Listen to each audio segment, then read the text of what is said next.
welcome back. My name is Richard Haywood. We're here with Martin Hurlburt. Okay, very Pleasure. nice to see you. Sir. Nice to be seen. This is. I want to welcome you to the theater, already, and we're here at NSA Thrive. Okay, we had just some conversation before coming on. All right, you got a little writing here itself, and your area of expertise is fear. It's fear. That's right. All right, and how we're working, how we're developing the relationship. All right, how to probably overcome.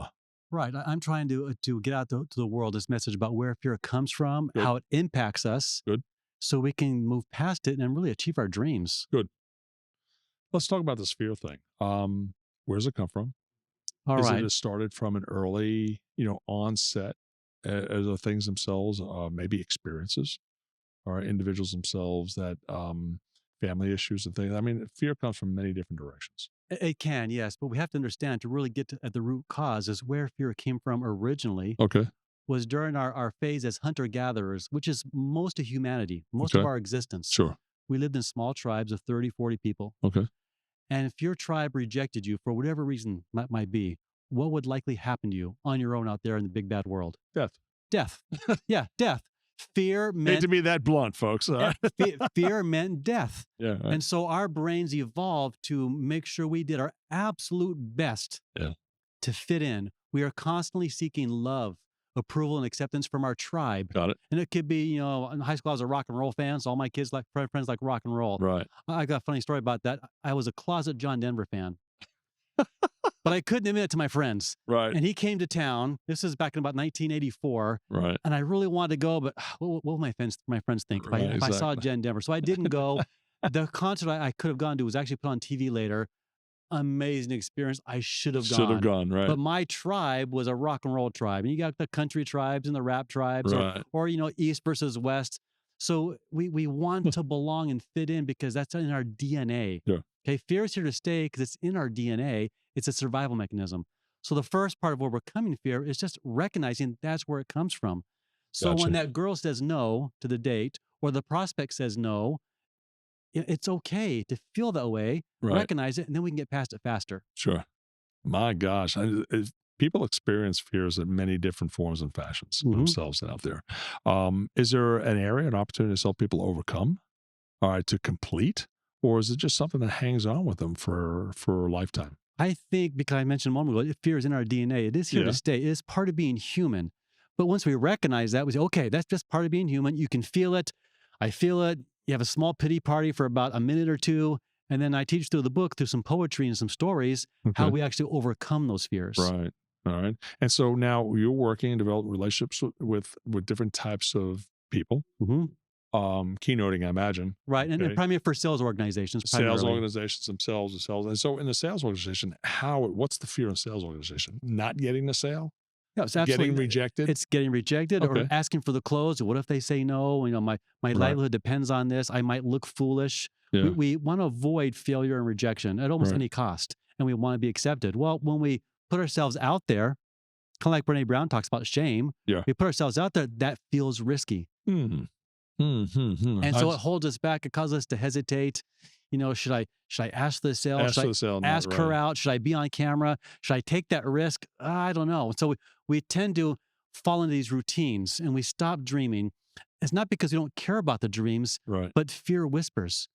What if you fail? What if you're not good enough? What if you mess up? Oh, what are they going to think about you? What if you get off my shoulder? Yeah.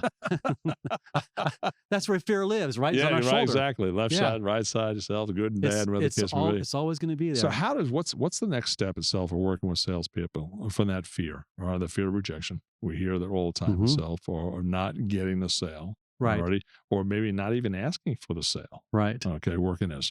How do we overcome that? What are the transitional changes that we're going to be going through? There's a few things I teach, through the story here. One is that we are all connected, what I call a divine spark. Okay. You call it love, but something connects all us human beings together. Okay. And the antidote to fear is not courage, it's actually love. Okay. So you have to, first of all, love yourself, have that confidence, love the product or service that you sell and the people you're serving. Sure. If I heard Rory just say yesterday, when we're in like the selling situations, there's winners, there's losers, there's good days and bad days. Right. But if we put ourselves in a mindset that I'm serving people sincerely, is nothing but wins. No, right, exactly. So understand that divinity, that spark, that love that we all should have for ourselves. I mean, the great Augmandino, what did he Yeah, say right, same in thing. his sales book? Yeah. I will start this Start with day with David Self. love. That's the Exactly. very first thing he teaches. Yeah. Okay, And so that's actually coming out of the biggest and most popular book themselves out there, all right, being the Bible. All right. That's right. And That's then so right. that's all, it's all instilled based upon the fact of love. That's Okay. right. And so So now that we take this, what do we do with it? all right. So understand we need to focus on love first. The next thing is we will try and hide from our fears. We don't want to confront them or address them. Sure. We hide with distractions. Sure. Busy work. It could be endless scrolling. It might be, cheering for other teams. All right. I personally, I do enjoy sports, but I don't have time to watch a 3-hour game. Either do I. I'm too, yeah. I think it was Dennis Whaley that said, live prime time, don't watch it. Don't watch it. Right? And so, but we hide ourselves, and these distractions, whatever they may be, whatever form they're in, they give us some relief Right. temporarily, but they do block that divine spark we have, Right. our connection to divinity and to other people. So the cure for distraction is action. Right. You got to do something. It could be one small step. It's reading this book. It's writing out a list of what you're going to do. It could be any number of things, Right. but you have to take action. We don't overcome fear by thinking about it No, of course not. or overanalyzing. Doing something. That little step gives you that little more boost, a little more self-confidence, and so on. Right. And then the last thing we need to do, I think, is understand and celebrate our uniqueness. Good. This is probably my favorite message from the book. Okay. But it's a poem called Only One You. There's only one you. This much is true. Right. And it's quite amazing what one you can do. Right. Don't ever doubt for even a minute the world is better because you are in it. Light up your candle, let it shine, trust in yourself, and then you will find peace from within and the answers you're missing. When you hear that small voice, make sure that you listen, then take a step and another once more. We are all unique in our own special way. Your gifts matter and come what may. Remember, don't ever doubt for even a minute the world is better because you are in it. Wow. I believe we all have that special gift. We should celebrate our uniqueness rather than just trying to fit in and conform. Sure. That's why I wear these shirts. I'm fairly successful, make a decent amount of money, and this is how I dress. And I want you to go see, any clips themselves you possibly could of John Denver. There you go. That's right. Oh, and when he passed away, that was heartbreaking. Sure. Oh, sure. what a tragic death, and I Right. never Exactly. got to see him. Right. Exactly. What a great performer he was. So are there individuals going to have to take action? Yes. All right. They're going to have to really put this in the review mirror. Okay. And to disassociate with that commonality of what fear may be. Okay. Right. Are there individuals themselves that may not get this? All right. I mean, we'd love to see 100% success, Right. but there may not be. Right. So what's the alternative? What's the alternative? Yeah. Boy, that's a really good question. I think as Read the book again. Read the book again. It's a very short book. It's a 15-minute read. It's on my website for free. People could watch the entire Good book deal. for And we're free. going to get to that too as Okay, well. awesome. But I think, you know what? You just do what you can. And for others, it takes longer. And that's Sure. okay. You take that small baby step and wait, I didn't die. That's right. I made that little effort. I didn't die. My wife's kind of a good example of that. She's a very shy, introverted person.